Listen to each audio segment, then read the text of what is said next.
noche, el programa del doctor Nelson Castro en TN, el Juego Limpio. Yo dije, a ver, yo no he visto en mucho tiempo programas semejantes en la televisión argentina. Debe haber sido de lo mejor que yo he visto en años. Sobre todo por el modo en que Nelson trató, el nivel de las entrevistas.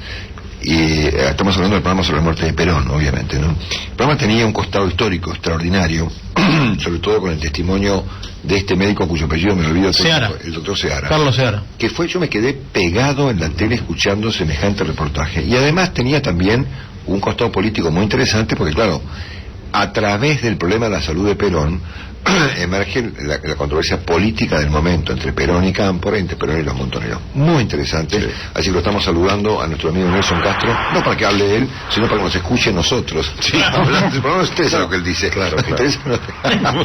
¿Qué hace, Nelson? Buen día. Hola, ¿qué tal, Marcelo? ¿Cómo te va? Un gusto en saludarte a vos y a todo el equipo, y gracias por tu generosidad de siempre. Gracias. Gracias por la generosidad de siempre. Bueno, yo te llamo para que nos escuches, no para que hables. ¿Cuándo lo van a repetir? Mira, creo que se va a repetir este fin de semana. Sí, claro. Imperdible. Después del partido, entre el sábado y el domingo, ¿sí? Así que eso fue lo que me dijeron ayer a la noche en el canal. Lo voy a terminar de saber hoy, lo van a promocionar, porque hubo muchos llamados de este tipo en relación al impacto que le produjo a muchos, y mucha gente joven, ¿sabes? Al margen de la gente que lo vivió y se acordaba de aquel momento, sea peronista o no peronista, con impacto y emoción, de mucha gente joven que tenía acceso a ese momento histórico de la vida argentina, que terminó desencadenando después cosas trágicas, ¿no? Sí.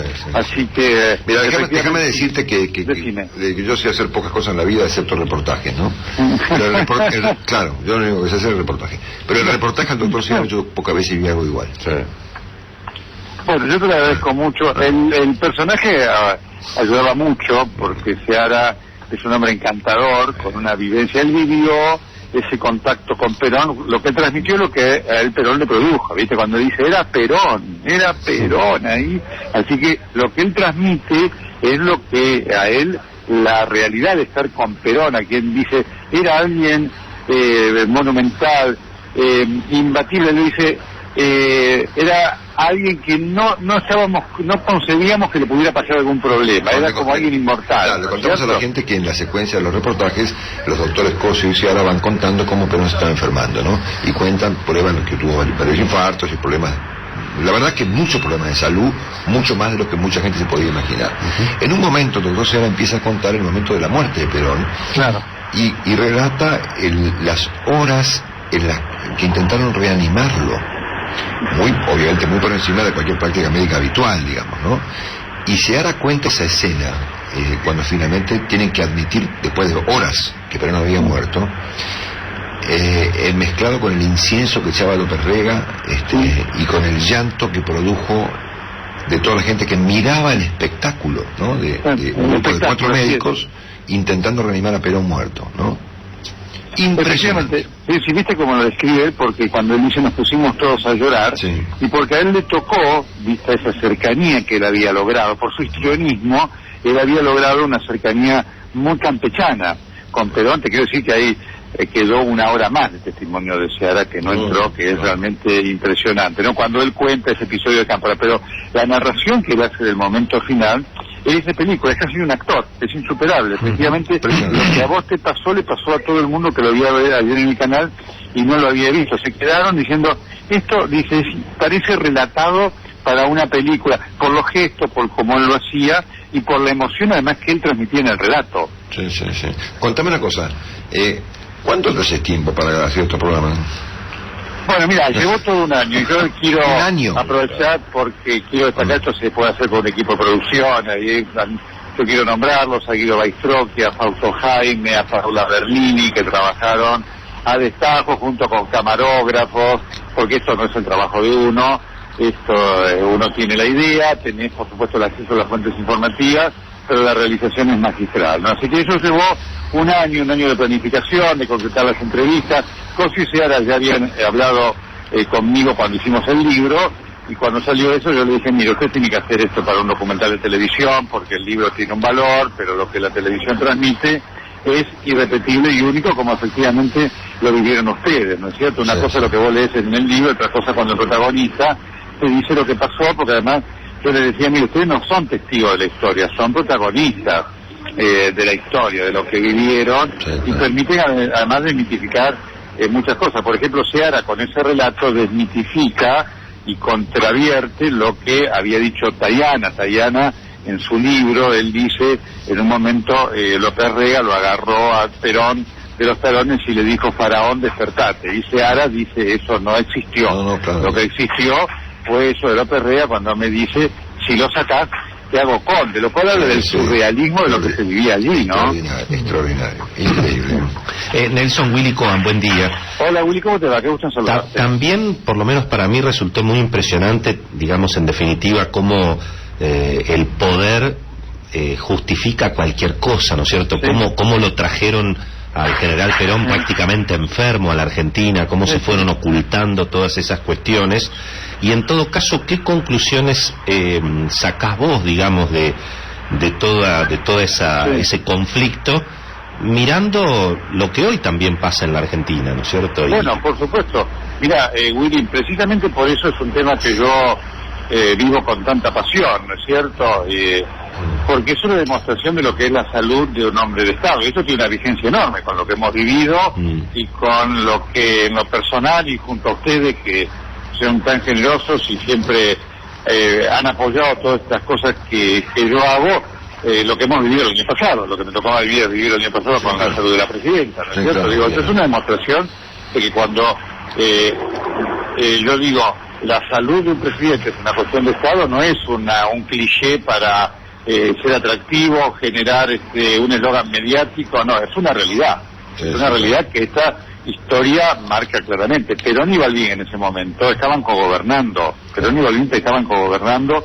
En ese momento estaban trabajando en 3 proyectos claves, que era la reforma de la Constitución, la reforma de la ley universitaria y la reforma de la ley de radiodifusión. Y Balbín y Perón se habían reunido, al margen de las 3 veces que se mencionaban, se habían reunido 4 veces más y habían acordado, y Perón le había mandado el proyecto, los preproyectos a Balbín, que estaba trabajando en conjunto con todo eso.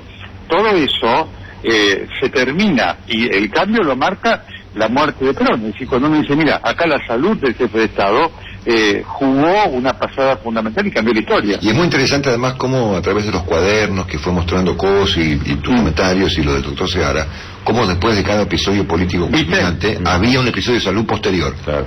¿No? Vos sabés que ese cuaderno no se había mostrado nunca y Cosi estuvo muy generoso, lo tiene guardado allí. Además, por supuesto que te impacta, no sé qué les ha producido a ustedes, decir, mira, porque vos imaginás, ¿qué imaginás? La salud del presidente, imaginás toda una carpeta casi con oropel, ¿no es cierto? Claro. Era un cuaderno, un cuadernito Gloria, claro, de hojas que se arrancaban fácilmente, que costaron cuidar, y es muy interesante el sentido de la historia casi que tuvo Cosio, ¿viste? Cuando mostraban y decía, tiene hoy extrasístoles y pone balcón. Ese día, porque había sido el episodio del 1 de mayo cuando los expulsa los montoneros, ¿no? Es un elemento más además que demuestra la correlación entre el estrés de gobernar y el efecto sobre la salud. Por eso Cosio dice claramente, la presidencia aceleró la muerte de Perón. Y perdón, Nelson, también es muy impresionante cuando cuentan digamos que después de los enfrentamientos de Seiza, cuando fue la llegada de Perón en el 73, tuvo un infarto de miocardio. Sí, ni más ni menos, lo tiene 6 días después, y eso fue un elemento determinante cuando cuenta Cosio que Perón estaba convencido que lo querían asesinar, y entonces él me decía, y lo decía allí, usted no sabe lo que fue la dificultad y la tensión para nosotros como médicos jóvenes que éramos, de estar atendiendo a un hombre en un medio donde no teníamos todos los elementos necesarios para atenderlo. ¿No es cierto? Era una responsabilidad enorme porque él no se quería internar en ningún lugar porque estaba convencido que lo iban a asesinar. ¿Y qué enfrentamiento había entre Perón y los montoneros? Evidentemente, era un enfrentamiento muy fuerte, ¿no? Absolutamente, ¿no es cierto? El disgusto que él tenía, y por eso Cámpora termina siendo el chivo expiatorio de eso. Cámpora, en definitiva, era un títere que había sido copado por los montoneros y no sabía dónde ponerse, ¿no? Pero esa realidad que uno no conoce y a la cual tiene acceso solo un médico tiene acceso a esa intimidad, ningún otro podría haber tenido la posibilidad. Como decía Cosio, yo pasaba durante esos días 12 horas en el dormitorio del general Perón. Bueno, estamos escuchando al doctor Nelson Castro, el protagonista anoche de uno de los mejores programas que ha dado la televisión argentina en muchos años, esta crónica sobre la muerte de General Perón, contada por sus protagonistas y conducido por Nelson. Le aclaramos a la gente que una de las razones por las cuales Nelson ha llegado a este nivel extraordinario de laburo es por un productor que se llama Alejandro Guevara, que trabaja con él. Así es. Exactamente, así que es, trabajaba conmigo antes. Es un legado tuyo que siempre va a le vamos a contar a la gente que yo terminé el pase de Alejandro Guevara con Nelson, que ocurrió hace 25 años, determinó que Nelson se convirtiera en esto que es, claro, y vos figura influyente, periodismo argentino, y yo terminé acá con esta gente haciendo payasadas. O sea que la dupla Castro-Guevara, la dupla Castro-Guevara sigue viva. Se ve que el problema es el indio, no la flecha, Marcelo. El problema es el indio, no la flecha. Lo hizo con esa noción de contexto universal, tan propio de él, decir, si, digamos, la historia tiene que repetir esto único, si estuvo una vez va a volver Castro Guevara y no se va a repetir nunca más. Si Alejandro siguiera conmigo, esto sería al revés. Vos me estarías entrevistando a mí y yo con el éxito. Yo lo haría con mucho gusto, realmente. Así que yo valoro mucho tu generosidad. No, un placer tener eso, la verdad que fue un lujo, realmente graba en serio, la verdad, extraordinario. Esperamos la repetición, no me la pienso perder. Pero con muchísimo gusto, y si no vas a tener la copia. Te mando un abrazo muy grande a todo tu equipo y a toda la gente de allí que siempre son tan generosos conmigo. Un beso, bella mañana, doctor. Bella mañana. Bella mañana. Chao, que estés muy bien, Chao. Chao.